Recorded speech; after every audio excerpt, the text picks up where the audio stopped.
And if you hear a really weird noise in the background, two cats have just decided to start fighting outside our window. So perfect timing.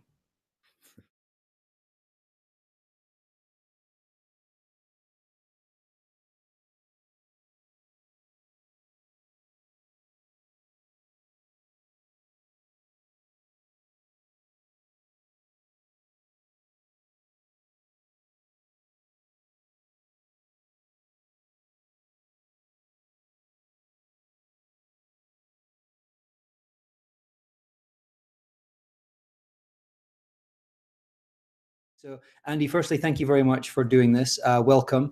And I'm going to hand over to you and ask you to tell us a little bit about yourself and maybe a little bit about what you're doing with ACBC. Okay, thanks ever so much, Andrew, and pleasure to talk to you this morning. Yeah, basically, as you say, I am the sole proprietor of AC Business Continuity, or ACBC for short. I am a sole trader. I'm a consultant covering, but also crisis management and incident management as well. My sort of background, without going into sort of huge amounts of detail, came through the sort of utility and retail sectors originally in-house. I then had two employers as a consultant, an in-house, or sorry, as an employed consultant, as it were, for a firm. And then obviously broadened my knowledge hugely in terms of other areas of resilience and sort of crisis management, crisis communications, and so on. I then decided last November that I was going to branch out on my own for reasons, effectively, just mainly for kind of domestic reasons, to adjust my work-life balance a little bit, and because I now felt that I had enough experience to be able to plough my own furrow. And so far, it's going okay. I have 4 clients, and yeah, you know, life is looking good so far. So. Oh, fantastic! And congratulations on that, because I know how hard setting up on yourself can be, and getting clients in, and you know, spending long periods by yourself in your home office can be a challenge. So I'm going to make an assumption that you know, from an early age of 5 or 6, you weren't writing down, I would like to be a business continuity consultant when I grow up. So how did you get into business continuity? Talk us a little bit about how you got into the field, and then we can talk maybe a little bit more about the experiences you've had. For sure. Okay. Well, I'm going to be brutally honest with you here, Andrew, and that there was an element of luck, perhaps, in the first instance, at least. And obviously, to explain what I mean for that, I was working for a large UK water utility at the time. I was in an engineering section, and I had a opportunity to do a secondment, which was a training secondment for a new IT package which was being rolled out. Now, that may sound sort of disconnected. I then saw a job arose which was referred to at the time as a contingency planner, but nothing more than that, which was in the operational section of the business. And one of the prime requirements for it is that people had some experience in training internally. It didn't matter what the subject was, but that was one of the sort of prerequisites. Anyway, to cut a long story short, I applied for the role, and I got the role, and it sort of spread quite quickly into what was then referred to as a business continuity specialist. And I was looking at the sort of primarily at that point the administrative areas of the businesses, the offices, the call centers, that sort of thing, and looking at all the sort of, you know, core BCM kind of life cycle elements, and of course training and exercising. So no, you are quite right. I didn't sort of harbour an aspiration from 5 or 6 like one wants to be an astronaut or a policeman. Obviously, you don't tend to get into BC or risk, you know, in quite that way. But yeah, I admit it was a little bit fortuitous. I was in the right place at the right time. But that said, that's 17 years ago now, and obviously I think I've made a pretty decent fist of it since then. So I found my niche, perhaps without intending to, but there we go. Fantastic. And I need to be slightly careful about not, probably should stop asking that question, because I did ask someone that question. They said, no, I've always wanted to do this. So maybe it's not a good thing to say, have you always wanted to do this? I think you've touched on a point that's going to be interesting. Maybe we'll come back to this, but what I would be interested in, so you had started off in it was contingency at the time. Obviously the terminology's changed, but the same concept, moving from contingency into business continuity. And so was that a strength in your opinion, understanding the business before you came into the technical elements? I mean, clearly you have to understand a business to develop contingency plans, but you'd been looking at the business from a practitioner engineer standpoint prior to that? It certainly had my previous 10 years in engineering, but obviously it had given me, of course, some visibility of the business. But if I'm honest with you, Andrew, most of that visibility was within engineering, which was a 400 strong element of a company that spanned at that point 14,000 employees. So yeah, I would say I had a window, of course, and I understood the bigger picture of how the company worked in terms of, you know, the operation, the treatment works and the sites and that sort of, you know, side of life. But no, I wouldn't claim to have a huge knowledge of the organizational structure. So there was quite a bit of catch up there, as you would imagine. The company concern was arranged in fairly logical sections of engineering, operations, customer services, and corporate, and so on and so on. And when I said, you know, we sort of worked at what was ultimately across 16 sites with business continuity provision, but we didn't do them all overnight, if you see what I mean. It was progressive. So ergo, I was able to learn progressively as well. And as you of course know, there are some relatively standard and uniform tools and processes that you roll out with this kind of work. You know, from that point of view, it was reasonably easy to assimilate and to you know, to learn as I went. So could you just give us a 50,000-foot view, for want of a better term, of what you mean by business continuity and some of the key activities, and then we can maybe go into those in a little bit more detail? For sure. I think the first thing to say, Andrew, is that business continuity. Sorry, I'll try again. Business continuity is very much a life cycle, you know, kind of activity. It is not. We need to get beyond this sort of misconception that it's kind of, okay, we have nothing, we end up with a plan, we test it, job done, on the shelf, tick box, whatever. No, it needs to be a live, evolving thing. It doesn't mean it has to be admin or sort of bureaucracy heavy necessarily. It needs to be fit for purpose and what have you, but it needs to have certain core elements, and it needs to evolve and continuously improve. But to answer your question about some of the constituent parts of that, you need to have some form of policy that underpins it, a mandate, if you like. You need to have some roles and responsibilities that the program obviously needs to have an owner, and the activities need to have owners, and you need to have high level recognition and sponsorship. Many businesses, unfortunately, particularly smaller businesses, have made the mistake of sort of, you know, plucking you know, an unwitting facilities manager or, you know, security manager or whatever it is from the gene pool and saying, you know, Bob, we have no business continuity provision, go and sort it out. Now, Bob might make a reasonable fist of it if he taps into the right resources, but he's not going to make a fist of it if he doesn't have the support, obviously, from the executive, because then there's no empowerment. It's time out of people's day, obviously, to participate across the business, and we'll talk about the role of champions and local representatives in a minute, but that obviously requires, you know, a degree of, perhaps enforcement isn't the right word, but people need to understand that they need obviously to sort of to participate. Beyond the sort of policy and mandate side of things, generally speaking, you then want to have some mechanism which says, okay, which are the most important parts of our organizational activities do we want to protect? In a lot of organizations, you don't necessarily have to protect the minutiae of everything that goes on. There are some things which are the engine room of an organization. Clearly, if it's a commercial enterprise with the sales functions, the front end is very important. If it's manufacturing, obviously enough, the production processes are very important. And that, you know, but most organizations will have slightly more peripheral activities that are important in the long term. But if they shut down for 1 week, 2 weeks, 3 weeks, 4 weeks, whatever, it's not necessarily the end of the world, you know, the more strategic developmental aim. So you need to decide, okay, what am I actually going to, you know, what am I actually going to protect? Once you've decided that, you can start to apply the microscope a little bit more, if you like. And that's a tool which we generally refer to as a business impact analysis. So we say, okay, within this given section of people or you know, department, whatever it is, what do we do? What really matters, and how long can we stop doing it for before there's an unacceptable level of pain to the organization?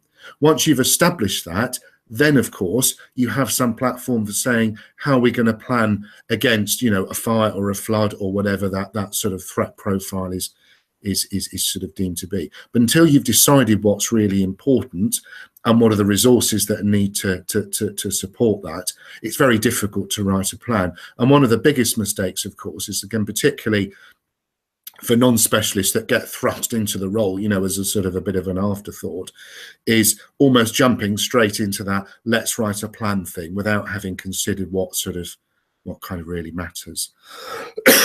Plans themselves, again, without going to grinding minutiae, obviously they've got to have key roles and responsibilities. You need to have ideally some form of incident or crisis management team function, which coordinates the aftermath of a disaster. And then at a functional level, supported by those BIAs we were just talking about, you need to develop plans which show what people are going to do at a more micro level. Are we going to go and work from home? Are we going to work in some alternative place? Maybe it's not a denial of access. Maybe it's an IT systems failure. Maybe it's a cyber alert. Maybe it's a utility failure. So whatever it is we've decided we're going to plan against, obviously we then need to have a nice common sense, easy to follow checklist of actions which tell us what to do in those sort of adverse or sort of challenging circumstances.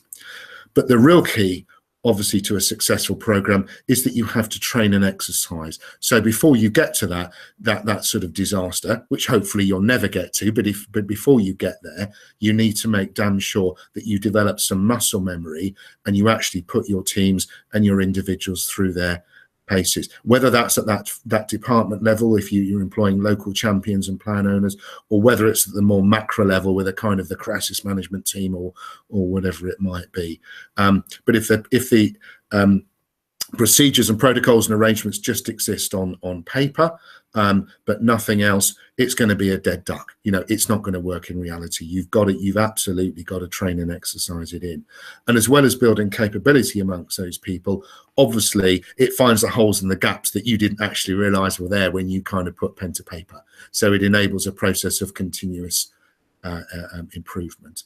So really, Andrew, those are the sort of the core sort of life cycle activities. For sure, there's a bunch of administration that needs to go around that. You know, we'll have a BCMS, a business continuity management system, ops manual, which details the who's who and what everybody does. But those are more governance side of things. But the bit that makes a difference is obviously, as I said, the analysis, the planning, and the training and the exercising, and that needs to go on as a process of continuous improvement.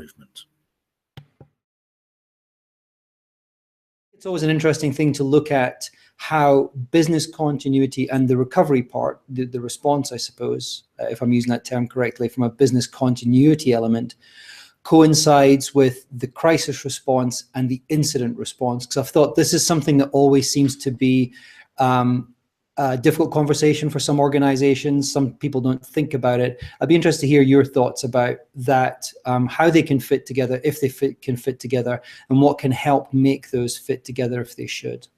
For sure. I think part of the interesting point there, Andrew, and as we know, but just to obviously explain for our audience here, there's a degree of semantics here as well, of course. What one organisation refers to as an incident management team, someone else calls a business continuity management team, and they may still be, you know, a tactical response group, but there's a lot of, you know, multiple use and overlapping use of nomenclature, which obviously makes it a little bit tricky. But to answer your question more directly, business continuity is, generally speaking, obviously around the recovery from operational type sort of threats. So yeah, I mean, some of them, the classic ones, aren't they? Your fires, your floods, and whatever. But other ones that we've touched on in terms of, you know, it might be IT disaster recovery, it might be cyber, it might be, said, you know, utility failure, it might be because there's a snow day, it might be because there's an external transport disruption. So it's all that sort of thing.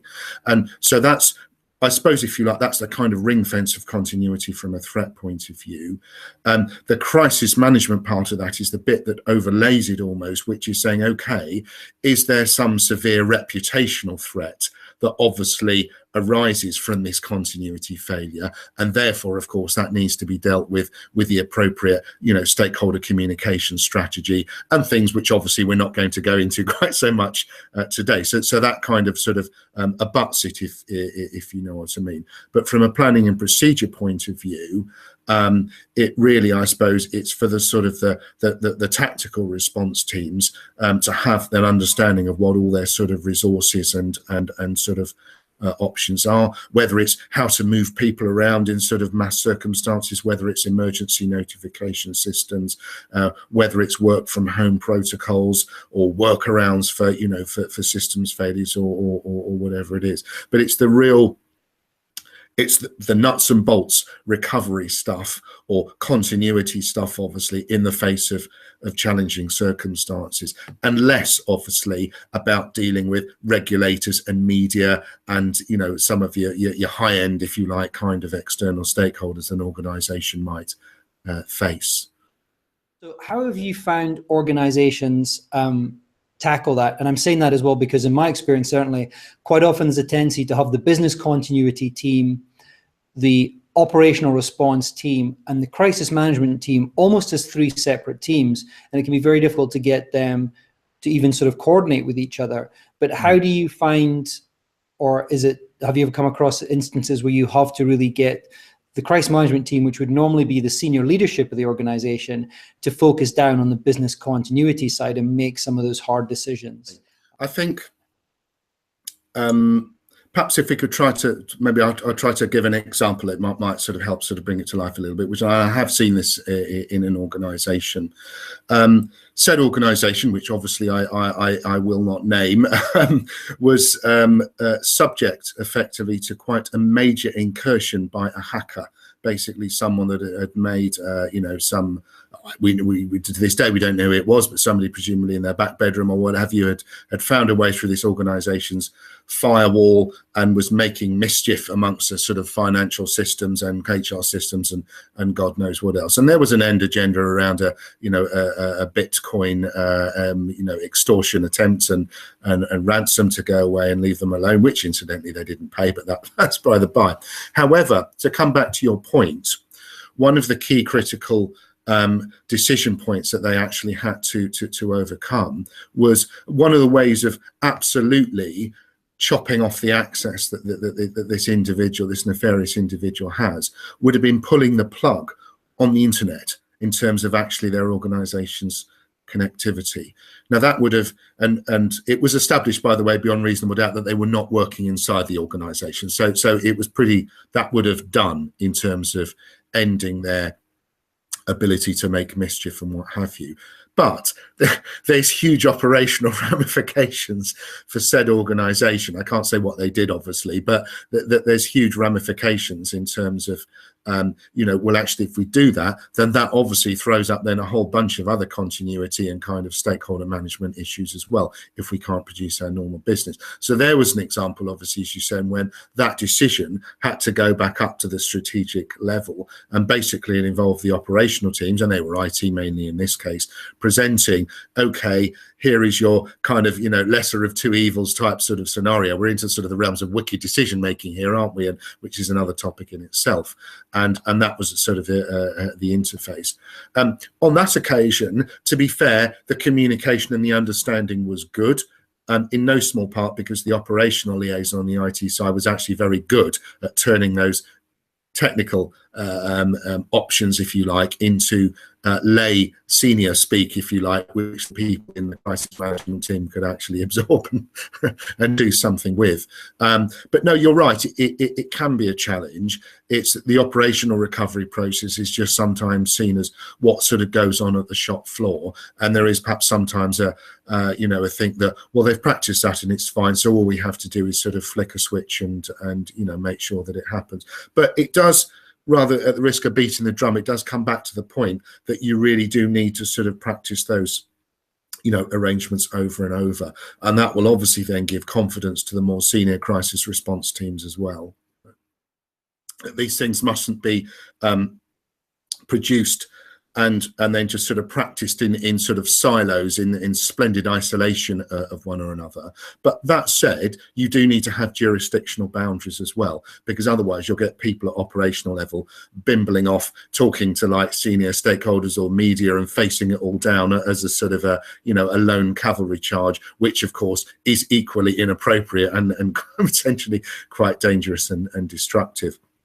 I think perhaps a good way of summarising this point is to say also with the training and exercising, while that can go on in various different ways, so fine, we can have, micro level continuity component testing to make sure that the emergency notification system works, to make sure that your out of hours phone, sort of cascade works, the distinctly unglamorous end of the spectrum, but it's important. But at times, maybe it's yearly, maybe it's biennially, whatever, you need to try and have an all-consuming sort of training and scenario exercising kind of portal, where you have these strategic teams, where you have these coordinating teams, where you have these operational functional teams actually rehearsing together, because then you will put some stress test, if you like, on these kind of internal lines of communication and decision making and sign off between those sort of three tiers.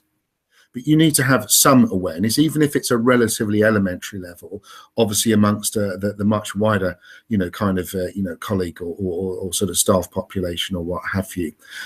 One of the ways, I mean, there's lots of ways of addressing that, but I mean, you can have kind of, sort of online kind of e-portals for training. We can run staff awareness sort of training sessions. That's my preference, because there's a human contact, if I'm honest with you, rather than people flicking through a set of PowerPoint slides. But, fair enough, if your organisation is 15,000 people, you're not going to be able to get around and do that within groups of 12. So, you do whatever, you cut your cloth, according to what is needed. But no, you're absolutely right. So on the day that the balloon goes up, you don't have 2% of the people that know what they're doing, the other 98% going like, well, we've just been told to follow you and hope for the best, which isn't, which isn't great. But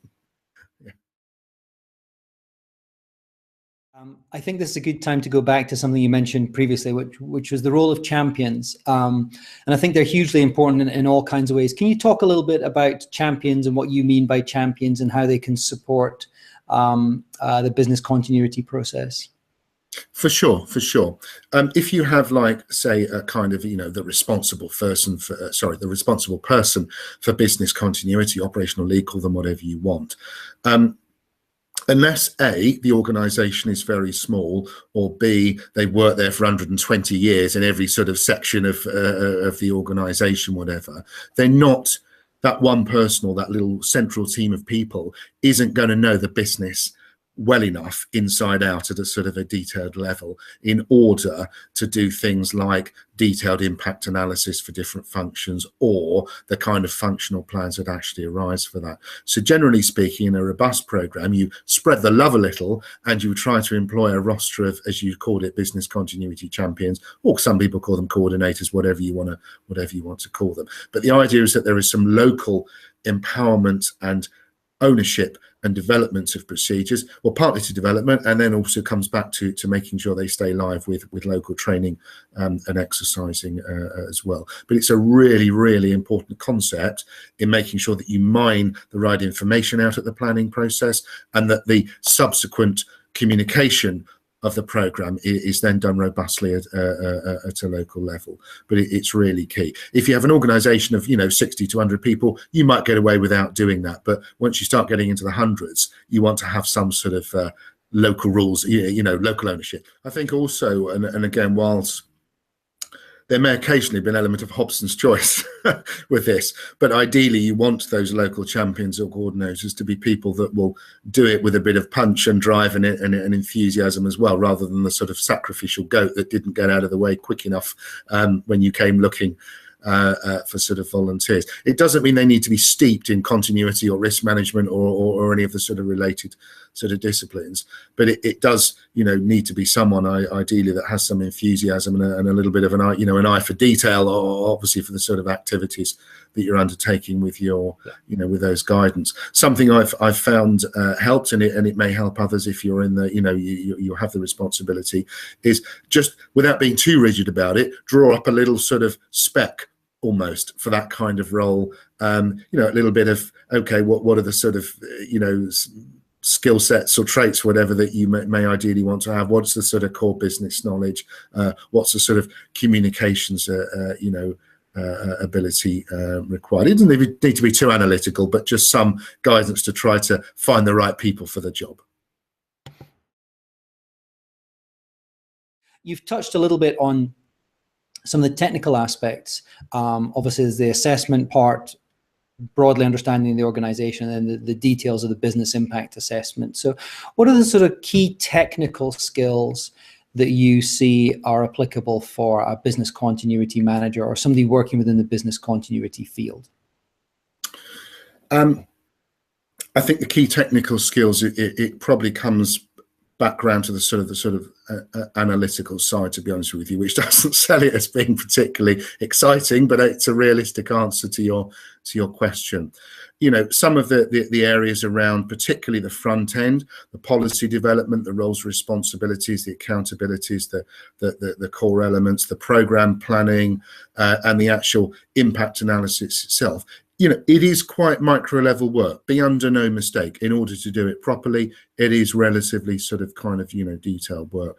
There is an element of number crunching to try to paint a bit of a picture around that, as it were. You know, the impact analysis, if you do it by site, you will likely end up with some kind of matrix which says, okay, you know, 15 people need to be up and running after a maximum of 4 hours downtime, another 200 need to be up and running in a day, and so on. So you end up with these sort of metrics and sort of tools, what have you, all of which feed the beast in terms of how we're going to recover, what contingency, what investment do we need, and so on and so on. So, you know, to be blunt, Andrew, if you're not into a bit of that sort of thing, it probably ain't for you. The other side of it, which is a little bit, which lifts the spirits a little more, is of course the training and exercising, and that of course is a very different skill set altogether. That's around being a competent communicator, having the confidence to stand up in front of 10, 20, 30 people and orchestrate possibly a fairly complicated exercise or sort of tutorial training session, or sort of Q&A. So you definitely need to have some, obviously, presentation and communication skills. Now that might be something that you've kind of, in my case, probably learnt a little bit on the job. If you recall, right at the beginning of our conversation, I had a grounding in help rolling out a sort of an IT project in the last of my engineering days, and that sort of springboarded me into doing kind of BC training sessions and so on. That's definitely a key skill set, and I don't think you can sort of separate that out as well. I've never heard of an organisation that has, where the business continuity officer does all the analytical and planning sort of grind, and then someone from the HR training team just takes it from there. Do you see what I mean? You've got to have a combination of that specialist knowledge and the ability to convey it. Part of that as well, and again, I'm trying not to dip into cliches here, because you see this on sort of job specs, is the ability to be able to, in the morning, you might be doing a senior board level kind of program status update, as I was yesterday in the steering group for one of my clients, and you're being challenged quite hard by a group of people on pay packets much larger than your own, and then on the same afternoon, you could be running a low level, sorry, by low level I mean as in sort of a functional level kind of exercise, or as I was recently for a client doing some training for their sort of security guards and what have you. So, and obviously those audiences have very different needs and expectations, and you have to adapt your your principles accordingly. What are some of the things you found useful as far as training vehicles or educational vehicles, qualifications, etc., just to give people a sense of what's out there? Okay. I guess aside from sort of the Watch with Mother, which I kind of alluded to already, obviously in my sort of first role, also again within that initial employer, I had the benefit of the firm being prepared for me to go on a initially a fairly intensive kind of A to Z of business continuity management with another sort of external provider, which obviously was a bit of a crash course, if you like, but sort of your compressed knowledge. But that was extremely useful. I also had the benefit of again, under the auspices of same employer, they very kindly paid for me to do a block release diploma in business continuity management at Coventry University, and a qualification which I believe still exists to this day. There are many others now. There's much more scope, by the way, in the sort of further ed. I think at Portsmouth and Liverpool or other unis that run these sorts of diplomas and degrees as well now, which didn't exist sort of 30 years ago. But that was obviously extremely invaluable, as well as learning obviously from the tutors and their sort of experience and what have you. But also, of course, you cross-fertilize as much with your cohorts that are on this. I mean, the whole thing was like, I think from recollection, it was 4 or 6 times 1 week block. It wasn't sort of years and years of it, whatever. But it brought me into sustained contact with opposite numbers in the banking industry, with people that worked in other utilities, which people that worked in sort of manufacturing arenas and other, or other sort of financial services establishment and what have you. And you came away with it with a bucket load of tools, techniques, and sort of methodologies that you wouldn't, with the greatest respect, have got from the kind of the diploma facilitators, if you see what I mean, from the people that actually hosted it. Okay, that was one, and perhaps that's more at the front end of one's education, possibly. The other things, of course, are you have some quite good online portals, in which case you can stay abreast of things from the thought leadership perspective. Continuity Central is a good example of that. The Business Continuity Institute, which is a worldwide membership organisation, UK based but worldwide membership organisation for BC professionals, has a plethora of educational sort of learning tools and devices and information sharing portals and what have you. They also have routes in to specific training providers at sort of reasonable rates. I won't perhaps necessarily name them, but you know what I mean. There are obviously providers that do the sort of the open sort of bums on seats type sort of educational courses and what have you, for people that are particularly people that are starting off. And that was the sort of thing that I did. I mean, I did it as a one-to-one, but that was my sort of compression course, if you like, right at the sort of sharp end of my career. The other thing I would say, and again, one, well, if you're on the podium, obviously this tends to come with time, but obviously take advantage of networking opportunities that you have as well. There's things like the sort of the London resilience groups and other sorts of forums. I mean, not just in the capital, but throughout the country, and sort of regional forums and resilience forums that are connected with local authorities that you should get involved with, and you'll meet sort of like-minded people for information sharing purposes. And when you obviously you started to get your ducks in a row and you feel you've got something to share, take advantage of speaker opportunities that may come your way, or go out seeking them. It depends what you're trying to build, if you're trying to build a business, or if you just want to be sort of collegiate and sort of share information. I do a degree of that now. I do it's actually it's via a security membership organisation, to be exact, because the person concerned is actually quite a high ranking individual within one of my clients, and hence that's obviously the sort of the nature of the connection. But to be honest with you, that's opened some doors for me, as well as hopefully been provided some enlightenment and entertainment for other people. Perhaps entertainment's pushing it, all right, but yeah, there are all sorts of ways other than the formal ed way that you can obviously boost your knowledge. LinkedIn obviously is another one. That's not just about BC and risk, but of course, again, you can build yourself a network of individuals to share information and what have you. Where do you see people going wrong? Just some of the recurring faults you see with organizations trying to take on business continuity plan. And you may have talked about some of these already, but just some of the things that if you're going in, you're least surprised to see, let's say. Okay.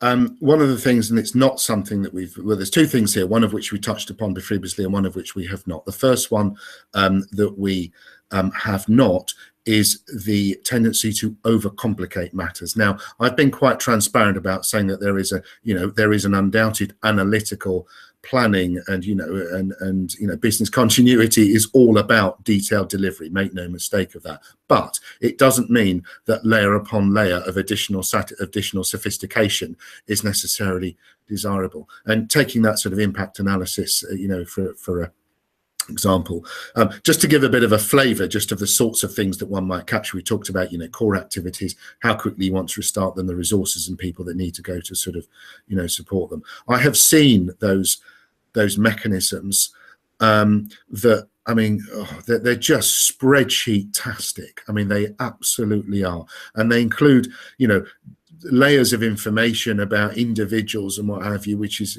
kind of pointless because people come and go anyway. They don't sort of stick to roles, and they just go into sort of how quickly do you need the activity to come back partially? How do you need it back sort of wholly?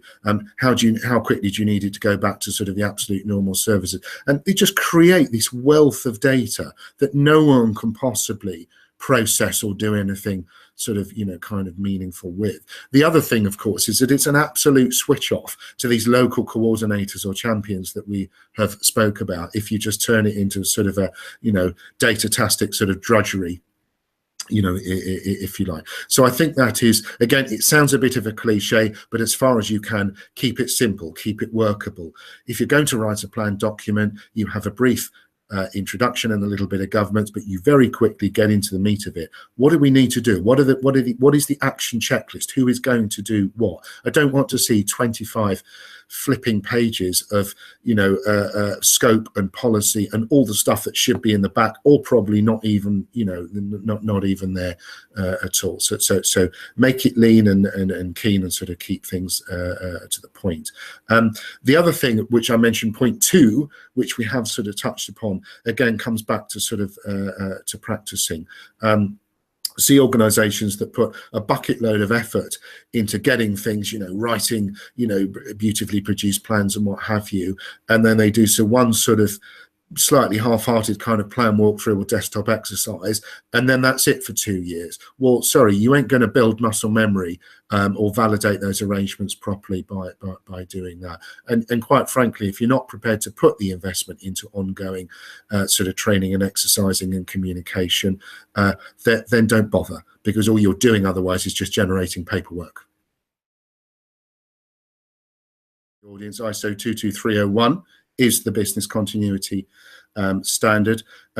Many organizations, in my experience, and certainly I'll be honest with you, this is my preference as a sole trader consultant, is that people are robustly aligned to that standard. It is a much bigger leap in terms of investment and resources and detail to actually go to an accredited state, and again, maybe if that's a useful tip for people, it's that is not a step to be taken lightly in terms of the amount of time and effort that goes into it. And I would venture to suggest that there are only certain types of organizations in certain circumstances where going the whole hog is actually worth it. So what you're saying is you can align with the standard in that the way that you have structured your BCM program aligns with what is in 22301, but to comply, which indicates that you've been formally audited, is a much larger step, and probably only applies to certain organizations that have a regulatory requirement. Is that a fair way to differentiate? It is a fair way to differentiate it, and there are components within that full compliance, as you say, and then obviously leading to accredited status.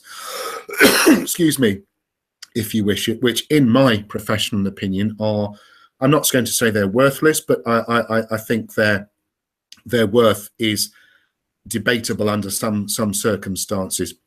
For example, if I may, there is a requirement to do a sort of a self-assessment of one's training competency. Now, I mean, it has to be everybody if you're going to be if you're going to go the full compliance route, the sort of the business continuity activity owner, the operational lead, everyone within any steering group, everyone within any incident management team, every sort of champion and coordinator has to do a sort of you know, a competency sort of a self-assessment. Forgive me for appearing slightly cynical, but I don't know many people, frankly, particularly when you go up to the more senior upper echelons, that are going to look at that and go, well, actually admit, you know what, I'm a bit rubbish as an incident management team lead, give me more training. You know what? It just kind of doesn't happen. Don't get me wrong. I'm not saying that people shouldn't be assessed to be competent for their role. They should be, but I think that can be done by a competent central owner and facilitator rather than necessarily trying to sort of farm it out. And again, I'm not trying to sort of rubbish it in any way. It's got its roots in the full bore sort of, you know, Q&C, quality and compliance type roots, and that's where some of these sort of mechanisms come from. But I am a great believer in pragmatism in programs, and you can achieve sometimes sort of 98% of the effectiveness with perhaps, if you like, 75% of the implementation. And perhaps one source actually, which I might highlight, which might be a slightly more friendly use to the new or fledgling practitioner, the Business Continuity Institute, and this is free with any level of membership basically within the BCI, has, sorry, oh my goodness, here we go again, has issued for many years now what it calls its good practice guidelines, which is a kind of a slightly more friendly, it's still quite a long document, but it's a compartmentalized and slightly more friendly read, if you like, in terms of the key sort of life cycle elements and the methods of application. It's quite a useful thing, I have to say, and I think I'll get that in there so I don't come across as just being a standards basher, because there is some merit in it, and that's a useful starting point, I suggest, for somebody that wants to try to get to grips in slightly more accessible language. How do you see things developing? You know, as I said a moment ago, it's a relatively new field, and it is moving fairly quickly, driven by changes in business operations and things. So how do you see things developing? If somebody's starting out today, what sort of changes would you expect to see in the next 5 or 10 years as far as the way we either apply or practice business continuity? I think some of it is to do with threat profile, Andrew, as well. There will always be evolving changes in continuity programs, or for that matter, crisis management programs, depending on perceived threats. There is quite a lot of emphasis on them at the moment, understandably, around pastoral issues and denial of access, which unfortunately, this is talking UK-centric, and indeed some other countries as well, because I'm afraid, of course, of the rise of lone wolf you know, terrorism and some of the beastly acts that we've seen in recent months and years. So the emphasis of that may change. It might be, well, it's very much high on cyber and hacking at the moment as well. Who knows? We may go into another, hopefully not, winter of discontent, and you know, and lack of utilities are the key issue. I don't think that's going to happen in this country necessarily, but the point I'm making is that will have a major impact, obviously, on the investment and the way that sort of programs go. The other, and I don't have a crystal ball here, I hasten to add, I guess, is around legislation as well. You had, I mean, crikey, it was probably thick end of at least 10, 15 years ago now, but you have things like the Civil Contingencies Act, which amongst other things placed responsibilities on local authorities, sort of emergency planners, as to dispense advice and wisdom on business continuity to local businesses, which was obviously a shot in the arm for them. So again, that's just but one example of how sort of legislation sort of changes. The other thing I think is around the drivers for why we have programs in the first place. Now, they can be multivarious. Sometimes it can be because a key client says, I expect you to show some evidence of business continuity. If you're in the financial services world, then of course it can be the Financial Conduct Authority driven mandate. And again, that's a sort of a no-brainer. If you like. But I think that, again, I suppose what the point I'm trying to make here, it will depend on the evolvement of stakeholder expectations and drivers as well. You know, regulations are important if they're written well. They do serve a purpose, but they can also help you drive your internal decision making. I think the challenge, just on that briefly, and just because we've got, you know, people from a wide range of sectors and from all over the world have looked at some of this stuff. I think the biggest challenge is that you've mentioned some of the UK regulations. But to remember, regulations do change, and particularly in Europe, regulations, and it's not specific to business continuity, but one of the things I've seen recently that's affected another project I'm working on is to do with personal information, and the changing regulations in Europe is making it difficult for companies to comply with that. So just as a reminder, the regulations are different, obviously, depending on the jurisdiction, but they do change. And in fact, the changing regulation can become almost a business risk in itself. And I know of some businesses that have stopped doing business with Europe because they just can't keep on top of the changing regulation. Small businesses, but still it was just too complex for them to continue to comply. And so they just stopped. They only work in the US now. But this point in regulations and changing regulations, I think, is a really important one. Indeed, indeed. So. For somebody just getting started in the field, if you could give them one or two things really to think about, and that doesn't necessarily need to be somebody who's a professional, but somebody that feels they're going to have certainly a relationship with business continuity for several years to come, in addition to all the other great pieces of knowledge and suggestions that you've provided. Maybe one or two things just to take away as a final thought. I guess one of them would be harking back to knowledge and experience of knowledge and experience. Without sucking your cohorts dry, do make the effort to reach out, get involved in sort of networking groups, get yourself known, and develop a thirst for knowledge, and obviously in a collegiate manner, obviously do absorb everything that you can. You will only learn so much from inside your organization. I alluded to earlier that I was very fortunate. I had the shoulders of some great giants to stand on and to learn from. But some lone in-house practitioners won't necessarily have the benefit of that. I mentioned the sort of the archetypal Bob, the unsuspecting facilities manager that's hauled into the corporate office one day and said, "Bob, we don't have a BC plan, go and sort it out." Again, but obviously reach out and, use all the information sources to the best of your ability. Also, and I'm trying very hard to pitch this in a sort of positive manner, you really, and again, we touched on this earlier, you really won't make much headway unless you have the full senior support and the sort of exec kind of sponsorship and mandate. And if you are looking to make a serious career out of business continuity, you need to find yourself a roost, particularly initially when you're learning, that has got that backbone and impetus and punch behind it. I have known, sadly, people whose sort of careers in the industry have been stalled through exhaustion and just lack of wilting enthusiasm, if you like, because they haven't had that sort of support and backup. In some cases, I've known people who moved on to organizations that then have had that, so there is sometimes a sort of a happy ending. But I suppose what I'm trying to say is, and just to summarize those points, is that you've got to get yourself into an environment where the infrastructure and the accountabilities and the enthusiasm is there. You've got to generate some of it yourself as well, amongst what is, and let's face it, quite a dry subject in some respects. Let's not kid ourselves about that. But you do have to have some backbone and structure and mandate, a foundation, in other words, in order to propel you forwards in the first place. I had that. Just be watchful for it, if you're starting out in whatever your industry is.